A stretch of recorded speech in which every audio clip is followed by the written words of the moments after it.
Jean-Christophe Buisson, bonjour. Bonjour. Et merci d'avoir accepté notre invitation cet après-midi. Vous êtes directeur adjoint du Figaro Magazine, spécialiste d'histoire. Vous animez ainsi notamment l'émission Historiquement Chaud sur la chaîne Histoire TV.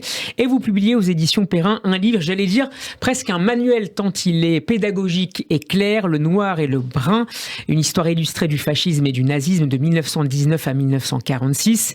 Une entreprise dans laquelle, Jean-Christophe Buisson, vous revenez sur les événements et les personnages majeurs de cette histoire, d'une époque qui démarre après la Première Guerre mondiale pour s'achever à l'issue de la Seconde. Le fascisme n'existe plus, insistez-vous. Est-ce que vous regrettez qu'on emploie parfois à tort et à travers ce terme pour décrire certains mouvements populistes ?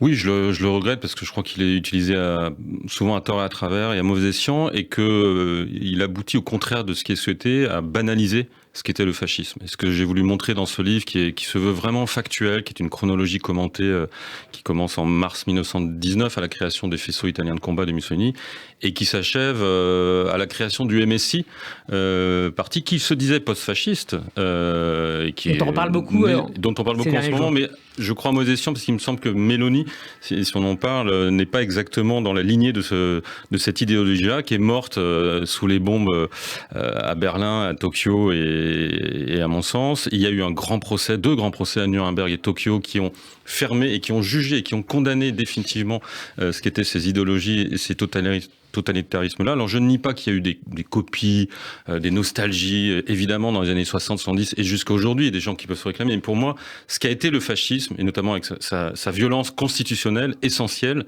et ses épigones, dont le nazisme, même s'il se distingue du fascisme dans certains domaines, mais qui est quand même un enfant naturel du fascisme, tout ça est terminé, a été jugé, condamné, et le fascisme ne peut pas réexister aujourd'hui parce qu'il a déjà existé, et encore une fois, ça ne peut être qu'une copie, une nostalgie, mais dans l'essence de ce qu'est le fascisme, c'est-à-dire un parti unique, un système dirigiste, pas d'opinion publique, pas de liberté d'expression, enfermement des opposants ou assassinat des opposants, et puis dans sa version nazie jusqu'à la destruction raciale d'un peuple, le peuple juif, ça n'existe plus aujourd'hui. Avant de revenir à l'actualité très contemporaine, je voudrais vous faire réagir à la définition que donne du fascisme le grand historien Emilio Gentile.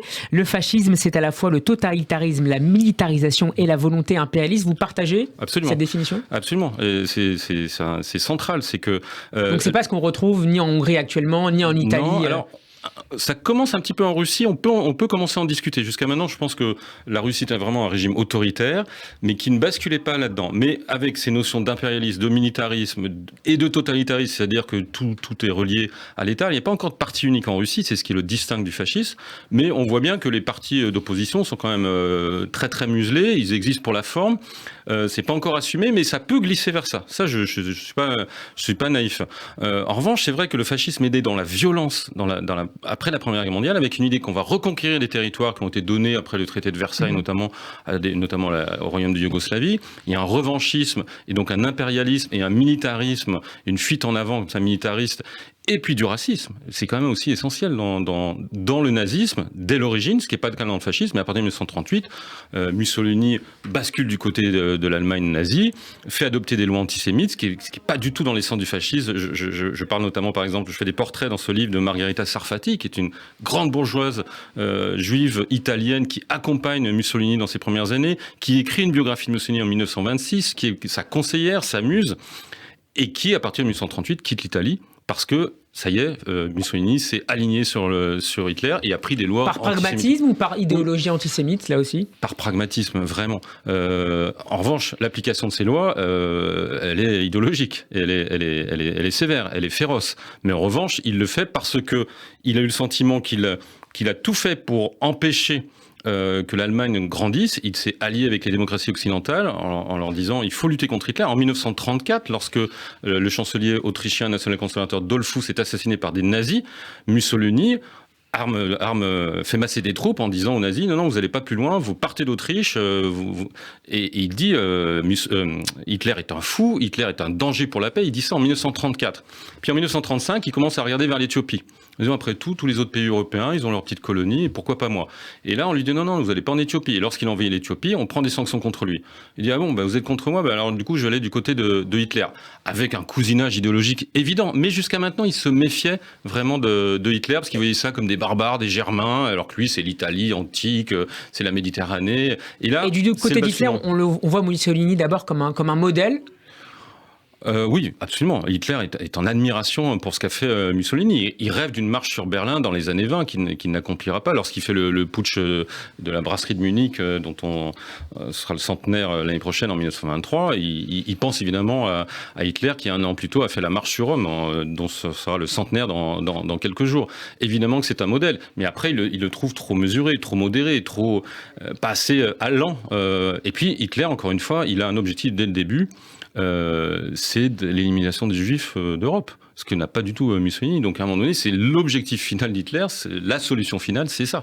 Alors dans Le Noir et le Brun, vous avez choisi d'accorder une grande place aux illustrations, en vous intéressant notamment au mouvement culturel inspiré du fascisme. Je pense par exemple au fameux portrait de Mussolini d'Alfredo Ambrosi. Quel bilan en tirez-vous de manière globale? Vous parlez d'un conservatisme qui n'était pas forcément favorable au grand développement culturel, en tout cas de manière singulière. Oui, ce qui est sûr, c'est que comme le communisme, le fascisme a mis la main sur la culture, en disant on va faire une culture qui va ressembler à ce qu'est notre mouvement, qui est un mouvement totalitaire, qui est un peu révolutionnaire, ce qui est en tout cas la base du fascisme au départ. On va renverser l'ordre établi, un peu bourgeois, libéral, et on va créer quelque chose politiquement et culturellement.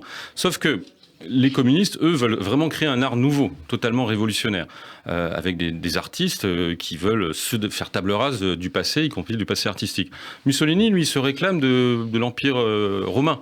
Donc il veut faire une sorte de renaissance de l'Antiquité romaine. Donc toutes les constructions, notamment architecturales, s'inspirent de ce passé un peu rêvé, fantasmé. Et donc il n'est pas en rupture avec le passé. Ce qui va donner, il y a eu le futurisme dont il s'est un petit peu inspiré, mais ce qui va donner un art quand même plus classique dans sa composition, beaucoup moins révolutionnaire que l'art communiste. Et il en est resté quelque chose. Puis il y a encore des quartiers en Italie, des villes nouvelles qui ont été créées par Mussolini, avec une architecture très particulière, mais qui est encore habitée aujourd'hui, qui n'a pas été rasée. Dans les environs de Rome, il y a tous des quartiers, et puis dans les marais pontins qui ont été asséchés, il y a des villes nouvelles qui ont été créées, plutôt des logements sociaux d'ailleurs, et qui sont encore habités aujourd'hui. Et puis il y a des stades, vous qui aimez le football, le stade San Siro par exemple, en 1926 a été inauguré par Mussolini, c'était un de ses amis qui dirigeait le club, et beaucoup de stades dans les années 20-30, à Bologne, à Florence, à Turin bien entendu, et à Rome, sont restés jusqu'à aujourd'hui encore vivants. Le stade San Siro, vous y êtes sûrement allé. Non, pas encore, mais ça viendra, j'espère. Jean-Christophe Buisson, si vous deviez choisir une illustration, une image parmi toutes celles qui composent votre livre, laquelle choisiriez-vous? Est-ce que c'est par exemple celle de Mussolini depuis le balcon du Palais de Venise à Rome en 1936 devant 200 000 personnes?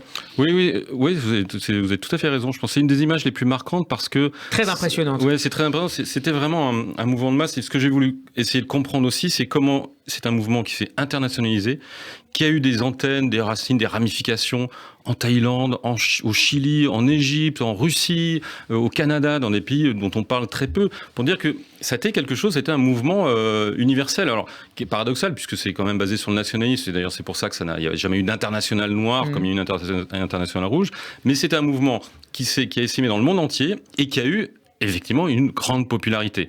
Pas dans tous les pays, mais en Italie, ça a été vraiment un mouvement de masse. Et c'est ça que j'essaie de faire comprendre. C'est-à-dire, il faut comprendre ce qu'était le fascisme de cette époque, sans doute pour éviter qu'il revienne un jour. Moi, je pense que ce n'est pas possible pour les raisons que j'évoquais tout à l'heure. Oui. Mais il faut savoir vraiment ce que c'était pour ne pas, encore une fois, employer le terme de fasciste à tout bout de champ en traitant quelques personnes qui vous déplaient de fascistes. Non, regardez ce qu'était le fascisme, regardez la violence de ce qu'était ce système avant de traiter votre adversaire ou votre ennemi, même politique, de fascisme, parce que c'est une insulte très grave au regard de ce qu'a été vraiment le fascisme en Italie et en Europe. Le Noir et le Brun, une histoire illustrée du fascisme et du nazisme, c'est publié aux éditions Perrin. C'est une lecture passionnante. Merci beaucoup Jean-Christophe Buisson d'avoir été avec nous. Interview à réécouter en podcast sur radioj.fr et en vidéo sur notre page YouTube. À très bientôt sur Radio J. Merci infiniment.